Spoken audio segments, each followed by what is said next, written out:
Hi friends, இன்னைக்கு நம்ம வீடியோவில் பச்சை சுண்டைக்காவை வச்சு ஒரு சூப்பரான குழம்பு ரெசிபி தான் பார்க்க போகிறோம். இந்த பச்சை சுண்டைக்காவை நம்ம அடிக்கடி சமைச்சு சாப்பிடும்போது நம்ம உடம்புல இருக்க தேவையில்லாத கொழுப்பு கரைக்கிறதுக்கும் வயிற்று புண்ணு ஆறவும் கூட ரொம்ப ஹெல்ப்ஃபுல்லாக இருக்கும். இப்போ இந்த பச்சை சுண்டைக்காய் குழம்பை ரொம்ப டேஸ்ட்டாகவும் ரொம்ப ஈஸியாகவும் எப்படி செய்யறதுன்னு பார்க்கலாம். வீடியோக்கு போகிறதுக்கு முன்னாடி நீங்கள் நம்ம சேனலை ஃபஸ்ட் டைம் பார்க்குறீங்கன்னா நம்ம சேனல் சுமிதா சிம்பிள் சமையலை சப்ஸ்கிரைப் பண்ணிக்கோங்க. பெல் ஐக்கான் கிளிக் பண்ணி ஆல் கொடுத்துக்குங்க. அப்போ தான் நான் போடுற வீடியோஸ்லாம் உங்களுக்கு நோட்டிஃபிகேஷனில் வரும். வாங்க வீடியோக்குள்ளே போகலாம். இப்போ நான் சுண்டைக்காய் குழம்பு செய்கிறதுக்காக வெங்காயம், தக்காளி, பச்சை மிளகாலாம் கட் பண்ணி வச்சுருக்கேன். கொஞ்சம் புளியையும் தண்ணியில் ஊற வச்சுருக்கேன். அது அப்படியே இருக்கட்டும். முதல்ல நம்ம பச்சை சுண்டைக்காவை பூண்டு நசுக்கிற கல்லில் போட்டு லைட்டாக தட்டிட்டு தண்ணியில் போட்டு கழுவி எடுத்துக்கலாம். நான் கொஞ்சம் கொஞ்சமாக சேர்த்து லைட்டாக தட்டி எடுத்துக்கிறேன்.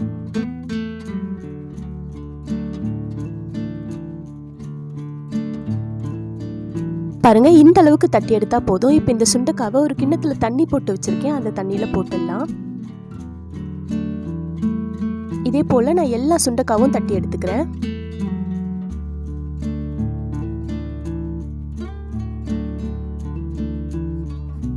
இப்போ எல்லா சுண்டைக்காவையும் தட்டி எடுத்துட்டேன். இப்போ இந்த சுண்டைக்காவை நல்லா கழுவிட்டு தண்ணியை வடிகட்டி எடுத்துக்கலாம். 1க்கு 2 வாட்டி தண்ணி ஊற்றி கழுவி எடுத்துக்குங்க. அவ்வளோதாங்க, சுண்டைக்காய் நல்லா கழுவி எடுத்தாச்சு. இப்போ நம்ம குழம்பு செய்ய ஆரம்பிச்சிடலாம்.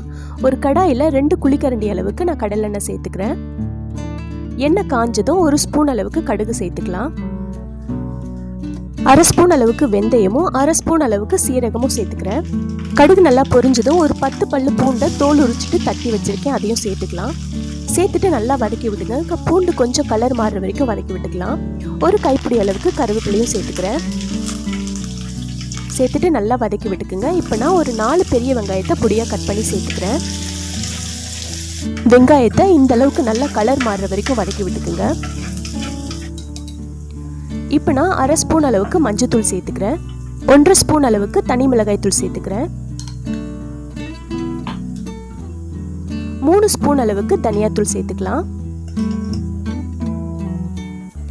குழம்புக்கு தேவையான உப்பு சேர்த்துக்கிறேன். நான் 1 ஸ்பூன் அளவுக்கு கல்லுப்பு சேர்த்துக்கிறேன். சேர்த்துட்டு நல்லா வதக்கி விட்டுக்குங்க. இந்த மசாலாவோட பச்சை வாசனை போகிற வரைக்கும் நல்லா வதக்கி விட்டுக்கலாம். இப்போது 2 தக்காளியை பொடியாக கட் பண்ணி சேர்த்துக்கிறேன். 2 தக்காளியை மிக்சியில் நல்லா பேஸ்ட்டாக அரைச்சிட்டு சேர்த்துக்கிறேன். 4 பச்சை மிளகாவையும் சேர்த்துக்கிறேன். சேர்த்துட்டு நல்லா வதக்கி விட்டுக்குங்க. தக்காளி எல்லாம் நல்லா வதங்கி எண்ணெய் பிரிஞ்சு வர வரைக்கும் நல்லா வதக்கி விட்டுக்கலாம். இப்போது தட்டி வச்சிருந்த சுண்டைக்காவை சேர்த்துட்டு நல்லா வதக்கி விட்டுக்கலாம். இப்போ ஒரு 1/2 கப் அளவுக்கு தண்ணி சேர்த்துட்டு நல்லா மிக்ஸ் பண்ணி விட்டுட்டு இந்த மசாலாவோட பச்சை வாசனை போகிற வரைக்கும் மூடி போட்டு 1 நிமிஷத்துக்கு நல்லா வேக வச்சு எடுத்துக்கலாம்.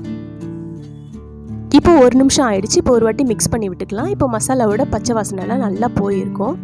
இப்போ நான் ஒரு சின்ன நெல்லிக்காய் சைஸ் அளவுக்கு புளியை தண்ணியில் கரைச்சி வச்சுருக்கேன். அந்த புளி தண்ணியை சேர்த்துக்கிறேன். இப்போ ஒரு வாட்டி நல்லா மிக்ஸ் பண்ணி விட்டுட்டு மூடி போட்டு ஒரு 2-3 நிமிஷத்துக்கு நல்லா கொதிக்க வச்சு எடுத்துக்கலாம். இந்த புளியோட பச்சை வாசனை போகிற வரைக்கும் நல்லா கொதிக்க வச்சு எடுத்துக்கலாம். இப்போ பாருங்கள், எண்ணெய்லாம் பிரிஞ்சு சுண்டைக்காய் புளிக்குழம்பு ரொம்ப சூப்பராக ரெடி ஆகிடுச்சு. இப்போ நம்ம ஸ்டவ் ஆஃப் பண்ணிடலாம்.